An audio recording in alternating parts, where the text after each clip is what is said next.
Hey there. In this video, we're going to explore ethics in the metaverse. Let's start right out of the gate by defining what we mean by ethics, because that definition will inform our entire discussion today. Ethics is actually a branch of philosophy, which essentially seeks to answer questions about right and wrong. Ethics helps us determine what we should do or not do in terms of what's best for society, what upholds people's rights, and what's most fair. Now, it's important not to confuse ethics with your personal beliefs. Your individual perception of right and wrong is your morals. When we apply this sense of right and wrong to society at large through rules, principles, and codes of conduct, however, we call them ethics. An easy way to remember the difference is that morals are internal and ethics are external. We apply ethics all the time in real-world scenarios, when we do things like consider public policies or medical interventions. We use them to make difficult decisions in business, law, government, and the military. We apply ethics when interacting with the environment, animals, and each other. And we use ethics when we engage with technology. The dawning of the internet in the 1990s and the advance of social media and Web 2.0 meant that we had to consider new, fundamental questions about how we interact with each other.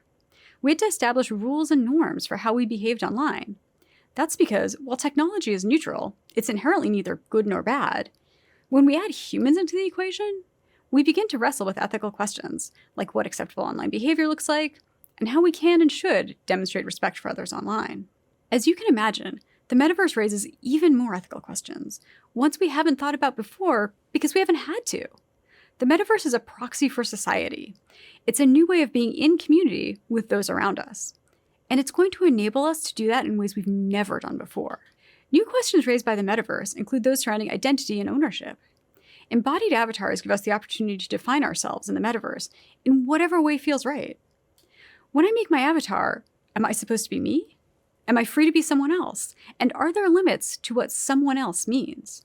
When it comes to owning things, what's mine in the metaverse? What do I own versus what does a platform or a service own?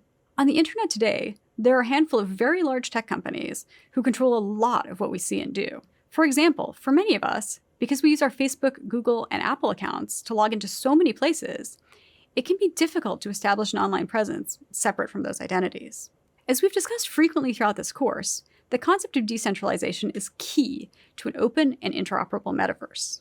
If the metaverse is indeed built with no specific group having authority over its creation and use, we will be free to create identities and engage in experiences as we see fit. But we don't want the metaverse to become the wild, wild west, where there are no rules and outlaws run amok. As we build the metaverse, it's important that we have conversations around governance. Governance is how an organization operates, and the ways in which people are responsible for upholding agreed-upon rules. In simple terms, governance can be thought of as who gets to say what's allowed in a certain space. The metaverse could become a place where big tech companies make those decisions. Or in a decentralized metaverse, individual creators of spaces would be in charge of their corner of the virtual world. Think of the rules you'd put in place if you were creating a space for youth to interact, like a virtual Sesame Street, versus the ways in which you'd expect age-appropriate visitors to behave in a space dedicated to your favorite alcoholic drink. We will continue to debate these issues, but in all likelihood, we will end up with a combination of both types of governance. Engaging in corporate-managed metaverse spaces may require you abide by a certain set of behaviors, while visiting an individual creator space may mean adhering to a different set of rules. Ultimately, though, we need to consider ethics in the metaverse as a whole. We've all seen what it's like when people give in to their baser instincts on social media. Instances range from uncomfortable and upsetting interactions, arguments, and rudeness, to bullying, harassment, hate speech, and even crime, which have serious consequences in the offline world. And that's all happening in a primarily text-based mode of communication. When we add embodiment into the equation, the sense of being truly, physically co-present in a space with others, you can see why addressing ethical questions about behavior must be top of mind as we continue to build the metaverse. Ideally, we want to create a metaverse where people feel safe, secure, and in enough control of their experience so they can flourish and thrive.